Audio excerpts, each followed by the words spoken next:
سلام. به روز اول چالشمون خوش اومدید. سنکا فیلسوف بزرگ میگه که ملوانی که ندونه مقصد قایقش کجاست هیچ بادی براش مطلوب نیست.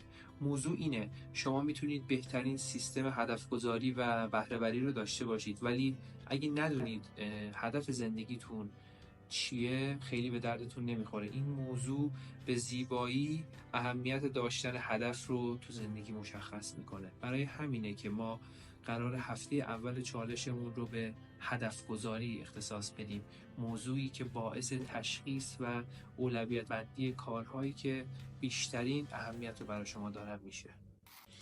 اهداف مثل قطب نما میمونن، یعنی هم مسیر رو نشونتون میدن و هم شما رو تو مسیر نگه میدارن. اهداف خیلی متنوع هستن و من قرار نیست اینجا هدف گذاری رو به صورت کامل بهتون توضیح بدم، ولی میخوام راجع به یک نوع خاصی از اهداف صحبت بکنم که رسیدن بهش حس بالای رضایتمندی تو زندگی رو بهتون میده. برای اینکه از این نوع اهداف برای خودتون طرح کنید باید 3 تا سوال مهم رو از خودتون بپرسید. سوال اول اینه که آیا من دوست دارم که در یادها بمانم؟ و اگه جوابتون بله هست باید بگید برای چی. سوال دوم اینه که من دوست دارم چه چیزی به جهان ارائه کنم. و سوال آخر اینه که چه چیزی به من حس زنده بودن رو میده.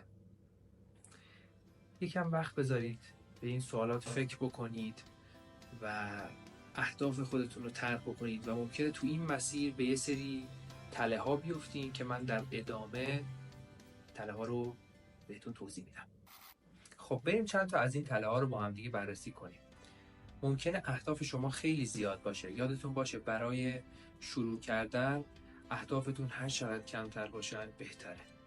مورد بعدی اینه که ممکنه هدفهاتون رو بر اساس انتظاراتی که از بیرون به شما تحمیل میشه انتخاب کنید. یادتون باشه تو این یه مورد حتما به ندای درون خودتون گوش کنید.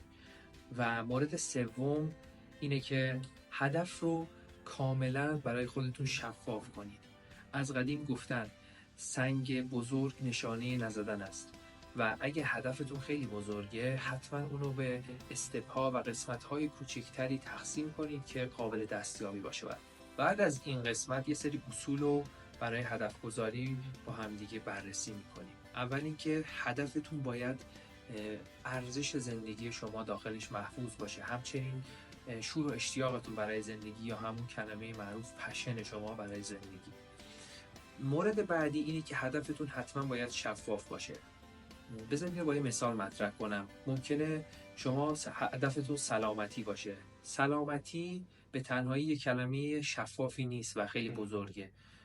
شما باید اینطوری مطرح کنید که سلامتی برای من یعنی اینکه مثلا تا شهریور 10 کیلو وزن کم کنم، یا اینکه بتونم تا ماه آینده 2 کیلومتر مسیر رو زیر 30 دقیقه پیاده روی بکنم.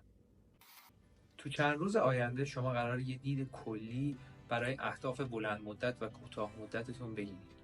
چالش ما هم کمکتون میکنه که یه سری عادت‌ها و سیستم شخصی خودتون رو بسازید که بتونید باهاش اهدافتون رو تیک بزنید.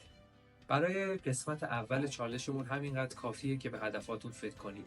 اون قسمت از زندگیتون رو که دوست دارین بهبود ببخشین و تغییرش بدین رو در نظر بگیرین. مثلا سلامتیتون، شغلتون، روابطتون و یادگیریاتون، رشد و توسعه شخصیتون. همین چند تا موردی که من خدمتتون عرض کردم دید خیلی خوبی میتونه بهتون بده برای هدف گذاری. قسمت بعدی بیشتر قراره زوم کنیم رو اهدافمون. پس تا قسمت بعدی خداحافظ. لطفاً اگر از این ویدیو خوشت اومده حتما لایک کن و کانال ما رو به دوستات معرفی کن. ممنون.